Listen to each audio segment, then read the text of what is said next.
Good evening साथियों। एक बहुत बड़ी गुड न्यूज लेके आया हूं आपके सामने। नियोजित भाइयों, एकदम आप निश्चिंत रहें। बहुत बड़ी है, बहुत बड़ा खुलासा है, बहुत बड़ी साजिश है। सरकार को सब पता होता है आपको कहां चोट पहुंचाएगी। आप ये समझिए, बातों को हमें समझना होगा। देखिए दोस्तों, एक चीज ध्यान दीजिए कि हम नियोजित बहुत बड़े फायदा हम लोगों को मिलने जा रहा है। आज एनसीजेसीएम और सरकार की बैठक हुई थी। एनसीजेसीएम 28 संगठनों का एक संगठन है, जो कर्मचारियों का संगठन है, और उसने अपना सुझाव सरकार को दिया है। ये समझिए, एनसीजेसीएम 28 संगठनों का, ये कर्मचारियों का 28 लोगों का संगठन है जो सरकार को सुझाव दिया है। अब सरकार को सुझाव क्या है? 8वां पे कमीशन में। ये समझिए, इस झोल को समझिए कि क्या सुझाव दिया है और उसमें नियोजित को कहां फायदा होने जा रहा है। इस नियोजित के नियमावली को सरकार क्यों समाप्त करना चाहती है, अब खुलासा हुआ है। सरकार पहले से जानती है। और एक बात बता दूं मैं आपको, बड़ी मछली हमेशा छोटी मछली का शिकार करते हैं, या जान लीजिए इतना। ये 7th CPC या 8th CPC जो भी कमीशन होता है, उसकी मॉनिटरिंग कौन करता है दोस्तों? तो बड़े आईएएस अधिकारी होते हैं। बड़े आईएएस, जो बड़े आईएएस अधिकारी होते हैं, आईएएस जो सचिव, प्रधान सचिव, बड़े ओहदे पर पहुंच जाते हैं, वही इसकी मॉनिटरिंग करते हैं, वही इन चीजों को बनाते हैं। 8वां पे कमीशन हो चाहे 7th पे कमीशन हो, सब वही आंकड़ा तैयार करते हैं। तो पहले आपको उसमें बड़ी मछली और छोटी मछली का एक आंकड़ा समझा देते हैं दोस्तों। 7th पे कमीशन में ये जो मैं 10,000 दिखा रहा हूं, ये 53,000 दिखा रहा हूं। इसमें छोटे कर्मचारियों को बहुत बड़ा नुकसान हुआ था 7वें वेतन आयोग में। ये पेंशन है दोस्तों, जो छोटे कर्मचारियों को 10,000 पेंशन मिलता था, दिया गया, वही 53,000 पेंशन बड़े कर्मचारियों को दिया गया, जो आईएएस रैंक के वगैरह के होते हैं, उनको 53,000 यानी 5 गुना अंतर पेंशन में कर दिया गया था। तो वो अपने तो उठा लिए इसको, 53,000 5 गुना बढ़ा लिए, और छोटे कर्मचारियों को 10,000 कर दिए। कितना बड़ा झोल था। छोड़िए इन चीजों को, अभी आगे बढ़ते हैं। अभी 8वें वेतन आयोग में क्या हम लोग को लाभ होने जा रहा है, ये समझिए। अब दोस्तों, ये 8वां वेतन आयोग में 1300 से 1900 का ग्रेड पे होता है दोस्तों। 1 और 2 लेवल 1 और 2, दोनों लेवल में 1300 से 1900 तक का वेतन आता है। 2 लेवल है ये, 1 और 2 लेवल। अब ये सरकार, ये सुझाव जो गया है 28 संगठनों का, उस सुझाव में कहा है इन संगठनों ने कि दोनों ग्रेड को मिला के 1 कर दीजिए। ठीक है, दोनों ग्रेड 1 हो जाएगा, यानी 19,900 से 63,200, जो 18,500, 18,000 से 56,900 था 1 का, और 2 का था ये, इसमें अंतर था। लेकिन अब दोनों का क्या हो जाएगा? यही हो जाएगा, 19,900 से 63,200। ये चपरासी वगैरह का ग्रेड होता है दोस्तों। अब समझिए, ये फायदा हो गया कि नहीं हो गया? ये बड़ा वाला इसको भी मिल गया, 1 को भी फायदा हो गया। अब समझिए बात को, 1 वाले को जो 18 से 56 था, वो सीधे 19 से 63,000 हो गया, बढ़ गया इसमें। समझ गए बात को? ये दोनों को मिलाने का सुझाव दिया गया है।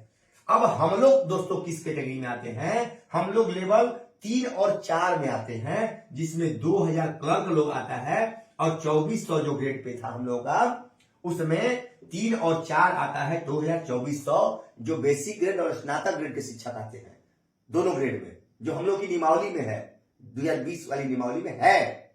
और इसको लेवल में जब डाल दीजिएगा तो 3 और 4 लेवल और दोनों को मिलाने जा रही का सुझाव है, जो सरकार निश्चित मानेगी। अब दोनों हम लोगों का वेतन, मूल वेतन 21,700 था 2000 ग्रेड पे का, 21,700 जिसमें सरकार ने कटौती कर लिया था, हमको 21,400 दिया था, वही 410 का अंतर रख दिया था। देखिए दोस्तों, यही 7वां वेतन आयोग में 410 का अंतर जो राकेश सांडिल जी समझा रहे हैं, वही अंतर है ये जो सरकार ने रख दिया था, कम कर दिया था इसमें। लेकिन दिया था, ये समझिए करीब रखा था, दूर नहीं रखा था। वो करना है सरकार को, लेवल 3 और 4 में ही हमको रखना है। और जब दोनों मिल जाएगा तो हमको तुरंत यही 25,500 से 81,000 हमको तुरंत लाभ मिलने जा रहा है दोस्तों। दोनों एक मिल जाएंगे तो ये अब हो जाएगा 2400 ग्रेड पे वाला, 2,000 वाले को भी 2400 वाला मिलेगा, और इसमें 1300 वाले को भी अब 19,000 वाला मिलेगा। ठीक है, तो हम लोग यही फायदा में आ गए, समझ लीजिए इस चीज को। हम लोग यही लेवल में डाल जाएंगे, हम लोग का सीधा अब हम लोग इस लेवल में आ जाएंगे, 2,000 वाला सीधा 2400 लेवल में आ जाएंगे। और दोस्तों जो 2800 का लेवल था वो अब कहां जाएगा दोस्तों, 4200 और 5 और 6 लेवल है, 4200 और 2800 को मिलाने का इसमें सुझाव है। अब 4200 वाला 2800 वाले का भी किसमें आ जाएगा, 35,400 मूल वेतन, 35,400 मूल वेतन हो जाएगा। 24 इसमें 2024 वाले का 25,500 हो जाएगा और 19,900 उनका हो जाएगा।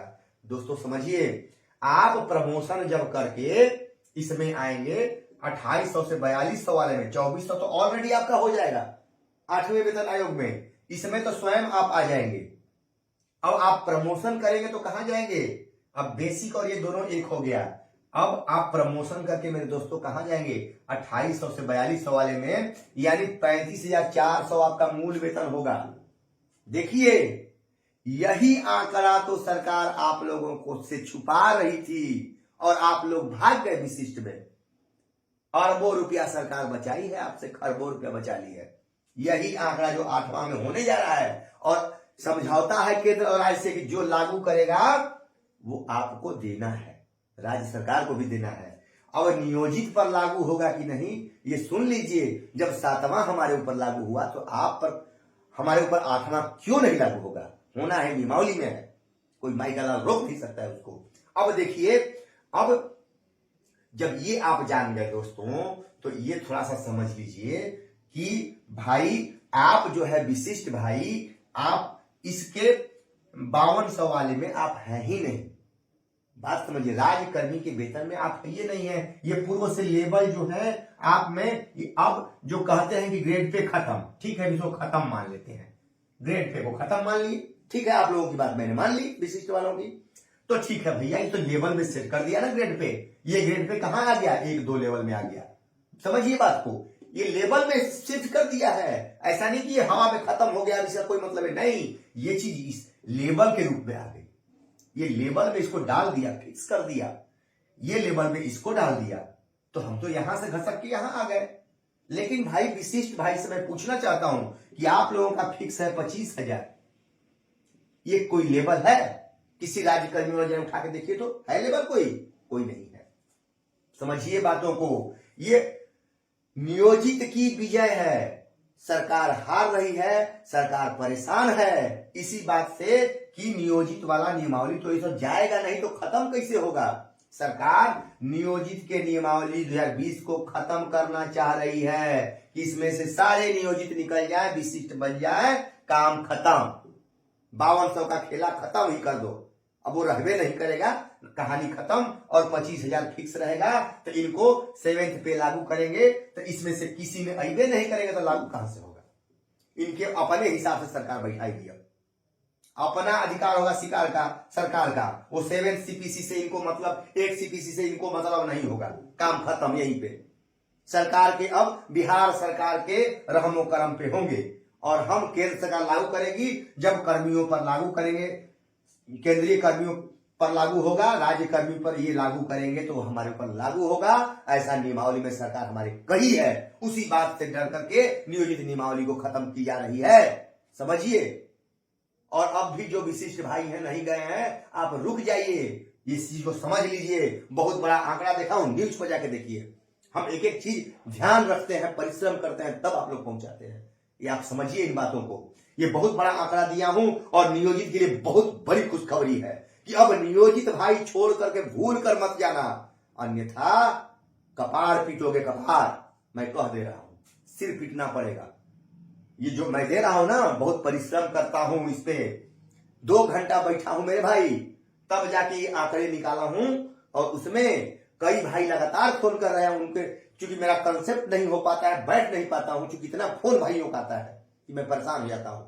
लेकिन घबराइए मत, मैं उसी में से समय निकाल के, मेरे भाई राकेश सांडिली जी परिश्रम कर रहे हैं, उनको मैंने कहा कि इन आंकड़ों को बेहतरीन से समझाइए। हम तो समझा रहे हैं, लेकिन वो और अच्छे से समझाएंगे, क्योंकि उनके पास समय है। आप लोगों का फोन मैं छोड़ता नहीं हूं दोस्तों, इसलिए समय कम मिलता है। आप लोगों के प्रयास करता हूं कि आप लोगों का फोन मिस न होने पाए। बड़ी उम्मीद से आप हमको फोन करते हैं। तो दोस्तों, विद्यालय में आप फोन ना करें, आपसे रिक्वेस्ट है, हाथ जुड़िया है मेरा कि विद्यालय में कतई फोन न करें, कोई व्हाट्सएप पर चैटिंग नहीं करें। आप लोगों से रिक्वेस्ट है, बच्चों के भविष्य को उज्जवल बनाएं, उनका साथ दें। और हम यही चाहते हैं दोस्तों, फिर अगली कड़ी में आएंगे और ये आंकड़े को समझ ही लीजिएगा अच्छे से। नमस्कार साथियों।